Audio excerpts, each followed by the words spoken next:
Okay, so I'm going to show you the dumbbell shoulder presses, and I can't really show you the lat pull down or the dumbbell flies because I don't have the equipment for that, and I don't even want to try dumbbell flies with 35-pound dumbbells. So I suggest going light for your first time on the dumbbell shoulder presses, lat pull down dumbbell flies. I'm also going to have you do man makers, which is a CrossFit kind of movement, but it includes the whole body. So I'm going to demo that for you, and the dumbbell shoulder presses. Now this is part of your strength training. I'm going to send this to you in a typed out. But your WOD is also going to consist of 5 rounds of, it's as many rounds as possible. We call it an AMRAP.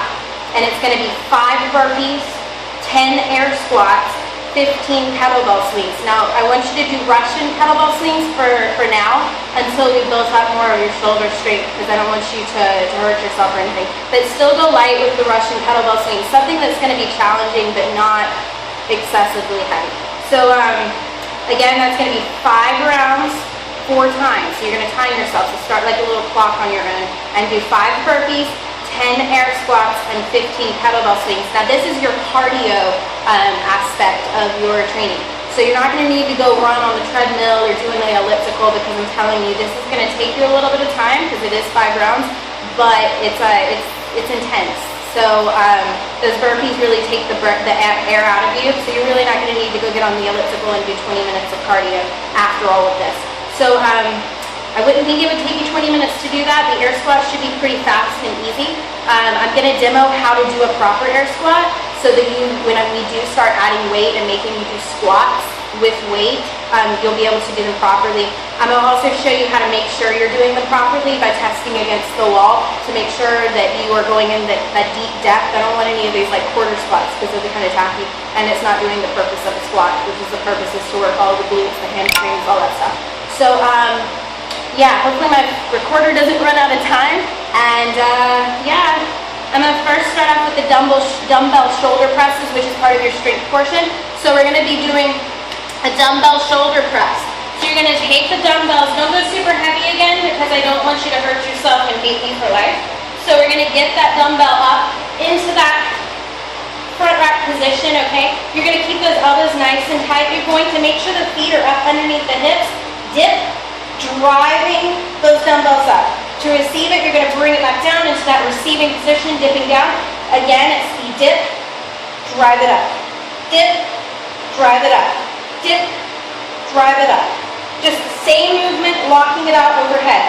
If you can't see the dumbbells, move back just a little bit so you can see it one more time. Knees out. Do not bring those knees in like this. It's going to mess up those knees and you need them for your squats. So, dip, drive it up. Dip, drive it up.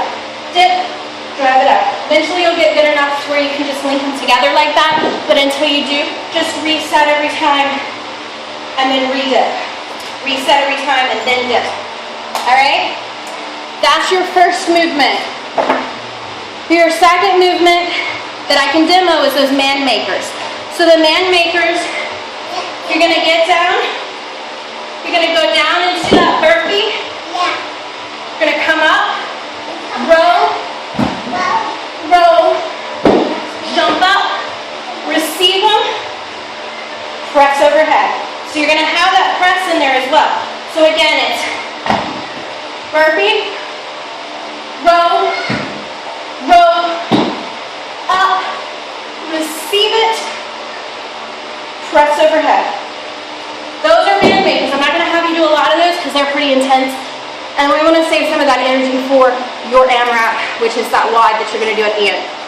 Alright, I'm going to record the next video and show you those air squats and make sure you've got a proper burpee and the kettlebell swings. Alright, bye. Alright, so I'm going to go ahead and show you those burpees really quick. So the burpees, you're going to need a little bit of space, and I want you to avoid doing that movement like the military does, where they actually waste all the energy doing don't do it this way, where you jump down, push up, and then jump up. That's more of a military style. With CrossFit, we try to avoid using all your energy on one movement. You need it for the entire Metcon because your goal is to get as many rounds as possible. So we kind of cheated a little bit but it's not really cheating because you're still working really hard. So you're just not wasting excessive energy on one movement. You're saving it for the whole walk. So anyway, the way to do a burpee proper for CrossFit is you're gonna just jump down, chest hits the deck, come back up, flap overhead. Make sure you fully open the hips at the top, because if you don't, you're not using all that power to get yourself up. You wanna really use the power, because most of your power comes from those hips. Same with squats, same with everything. Power comes from those hips. So if you do ever go into CrossFit farther, you're gonna need the hip drive for the cleans, the jerks, the snatches, all of it. It's all the hips. You really are using hips. And if you don't use your hips, you're just using muscle, and after a certain point, your body cannot get extreme loads overhead. If you wanted to eventually try to get your heaviest lifts, you're gonna eventually not be able to muscle it anymore. You're gonna need to use those hips and get that form and strategy down right. So anyway, just make sure you open the hips at the top. Okay, so air squats. Air squats are really easy when you think about it, but there's a lot to them. A lot of people do them wrong. Air squats, just make sure your feet are slightly turned out. They're shoulder width apart. You don't want them up underneath your hips. You want them shoulder width apart. So make sure they're up underneath your shoulder. Okay? After that, make sure the chest is nice and high. Okay? A lot of people send their knees forward. We don't want to send our knees forward. We want to send our hips back. So you're just going to keep that chest nice and high. A way to do that is just bring your arms up in your first beginning, just to make sure that you don't bring it down. Okay? So you're going to go down, sending those hips back. So I send my hips back, so I'm really popping that butt out. And going down into that full squat, keeping that chest nice and high, pressing those knees out, keeping that chest up. You're going to come back up, squeezing the glutes and the hamstrings, locking the hips open at the top. You want a full lock at the top, where it's considered a no rep, which means it doesn't count. So have to fully open those hips up at the top, and make sure you go below parallel. So I'm going to send my hips back, going down to below parallel. Not above, not up, all the way down. Hang on, somebody's at the door. I'm back. Anyway, okay, so again, those squats, make sure you send the hips back, chest nice and high. Hold on. Okay, hold on. Go inside.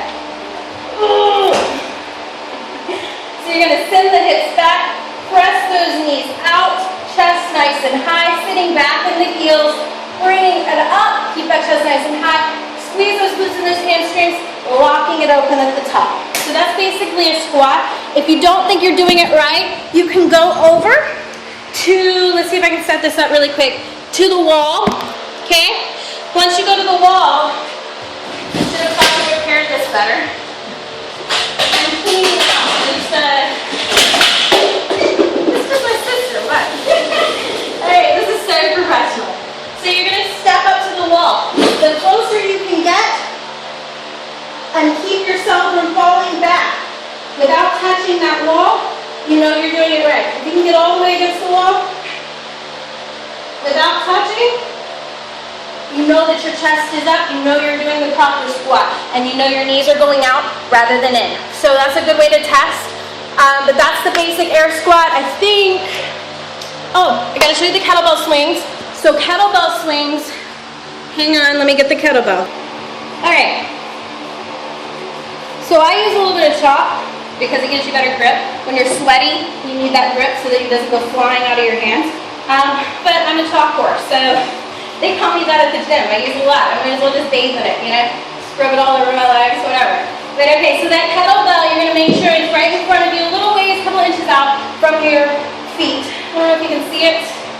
Let me move you down here so maybe you can see it better. There we go. Okay, so that kettlebell is going to be right there, okay? You're going to make sure that you don't start to slouch and let that kettlebell control you. You want to make sure that you keep your chest nice and high like with the squats, okay? So you're going to make sure you grip it, just a normal grip. You don't have to do anything fancy. Knees are out. You're going to swing it back, lock it up overhead, swing it back, punch it, okay? Now a lot of people do the traditional, which are the American way. This is a regular kettlebell swing, so I'm showing you what you'll eventually do. Right now I just want you to do Russian. But basically, we like to cheat it a little bit and press it. So what I'm doing is I'm swinging, pressing it. Swinging, pressing. Swinging, pressing. You can see it from the side. Swing, press. Lock it out up top. Okay? That kettlebell should be flat. the bottom should be facing parallel to the ceiling, okay? To make sure you're doing it right, make sure you lock your head through, okay? Don't go heavy with this yet because I don't want it to fly back and fall on you, okay? So just lightweight for now. You'll still get good results because you're active. So from here though, right now, I want you to do Russian, which is just going to be a simple movement where you do the same swing, but you stop parallel to your chest, okay?